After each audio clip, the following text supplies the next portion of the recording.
మనకు తెలుసు. కానీ అందుకు భిన్నంగా పంట పొట్ట దశలో ఉన్నప్పుడే పూజించడం సంగారెడ్డి జిల్లా నారాయణఖేడ్ ప్రాంత ప్రజల ప్రత్యేకత. కర్ణాటక, తెలంగాణ సరిహద్దుల్లో ఉమ్మడి సంస్కృతి సంప్రదాయాల్లో భాగంగా ఈ వేడుక జరుగుతుంది. దీని పేరు శూన్య అమావాస్య. పొట్ట దశలో ఉన్న పంటకు దిష్టి తగలకుండా ఈ పండుగ జరుపుకోవడం ఇక్కడి ప్రజల ఆనవాయితీ. ఇది ఎలా జరుపుకుంటారో దాని ప్రత్యేకతలు ఏంటో ఇప్పుడు చూద్దాం.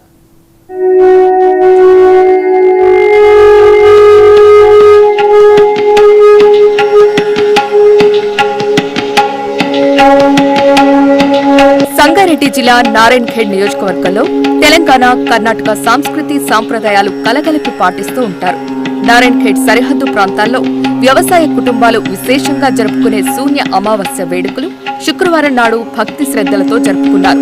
ఈ ప్రాంతంలోని కంటి, నాగలిగిద్ద, నారాయణఖేడ్, సిర్గాపూర్, మనూర్, అబ్బెంద లాంటి ఊళ్లలో ఈ శూన్యం పండుగ జరుపుకున్నారు. భూమి తల్లికి కృతజ్ఞతగా ఈ పండుగను జరుపుకోవటం ఆనవాయితీ. రైతుల నమ్మకం ప్రకారం ఈ సమయంలో పంటలు పొట్టదశలో ఉండటంతో భూదేవి గర్భవతిగా ఉన్నట్టు భావిస్తారు. గర్భవతికి పౌష్టికాహారం ఇచ్చినట్టే భూదేవికి నైవేద్యాలు సమర్పించి పూజలు జరుపుతారు. నా పేరు నాగరాణి, మా విలేజ్ అబ్బెంద గ్రామం. ఈరోజు స్పెషల్ ఏంటంటే శూన్య అమావాస్య. ఈ పండుగను తెలంగాణ, కర్ణాటక సరిహద్దు ప్రాంతాల్లో ముఖ్యంగా జరుపుకుంటారు. ఈ పండుగ స్పెషల్ ఏంటంటే భూదేవిని గర్భవతిగా భావించడం. అంటే పంట పొలాలు చేతికి వచ్చే స్థితిలో ఉంటాయి కాబట్టి ఎవరి దిష్టి తగలకుండా ఈరోజు ఈ పండుగను జరుపుకుంటారు. ఈరోజు స్పెషల్ ఏంటంటే బజ్జీ కూర అని అందరూ బంధువులను, కుటుంబ సభ్యులందరూ కలిసి ఇక్కడ ఈ పండుగను జరుపుకుంటాము. వేసి అందులో లక్ష్మీదేవతను ప్రశాంతమైన వాతావరణంలో పూజ చేసి అందరూ భోజనం చేస్తాము. ఈరోజు యాక్చువల్లీ మేము హైదరాబాద్లో ఉంటాము. ఇది మా అమ్మ వాళ్ళ ఊరికి వచ్చి ఈ పండుగను జరుపుకుంటున్నాం కుటుంబ సభ్యులతో కలిసి.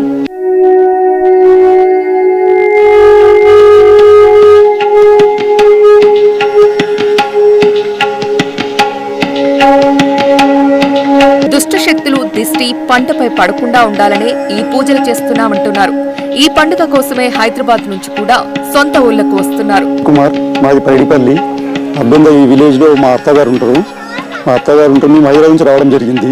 ఈరోజు స్పెషల్ ఏదంటే మార్గశిర అమావాస్య రోజు అందరు కుటుంబ సమేతంగా చేళ్లకాడ వంట చేసుకొని కుటుంబ సభ్యుల మధ్య అందరినీ పిలుచుకొని ఒక అకేషన్లో, ఒక సందర్భంగా సంవత్సరానికి ఒక రోజు ఇక్కడ గుడి చేసుకొని ఇక్కడే వండి బజ్జీ కూర అనే స్పెషల్గా ఒక కూర చేసుకొని అందరు కుటుంబ సమేతంగా ఇక్కడ జరుపుకుంటాం. ఇది తరతరాలుగా మా సైడు, మా నారాయణఖేడ్ ప్రాంతం స్పెషల్. ఇది తరతరాలు ఇది వస్తున్నది. మా పూర్వీకులు కూడా ఇలాంటి పండుగ చేసేవారు. వాళ్ళ సాంప్రదాయాన్ని పాటించి మేము కూడా ఈ పండుగ జరపడం జరుగుతుంది. మా కుటుంబ సభ్యుల మధ్య మాకు చాలా ఆనందంగా ఉంది.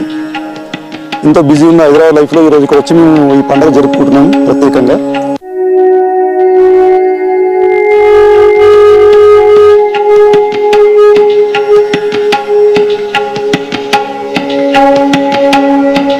రైతు కుటుంబాలు పొలాలకు వెళ్లి అక్కడే పోయి రాజేసి జొన్న, సజ్జ రొట్టెలు, పిండి వంటలు, అన్ని రకాల కూరగాయలతో బజ్జీ అనే వంటకం తయారు చేసుకుంటారు. పొలం గట్టున 5 రాళ్లతో గుడిసెను ఏర్పాటు చేసి లక్ష్మీదేవిని ప్రతిష్ఠించి పసుపు కుంకుమలతో భూదేవిగా పూజిస్తారు. నా పేరు కలవతి, మాది అబ్బెంద. సంవత్సరంకి ఒక్కసారి అమాస ఉంటుంది, పూజ చేస్తాము. శేనికి వచ్చి నవదించి పెడతాము, అందరూ తింటాము. అందరి చుట్టాలకు పిలిచి సంవత్సరంకి ఒక్కసారి అందరు పిలుచుకొని భోజనం చేపిస్తాము. పంట మంచి పండాలి, భూతాలికి మాకు పంట మంచి ఇయ్యాలి, ఇట్లా మనము మంచి పంట పంచి మంచి భూతాలికి అని పూజ చేసి తింటాం అన్నట్టు, మన బతికెళ్తాం. అట్లా గురించి మన భూతాలి లాభం గురించి భూతాలి లక్ష్మీతాలి అని లక్ష్మీతాలికి నవదే చెప్పి తింటాం.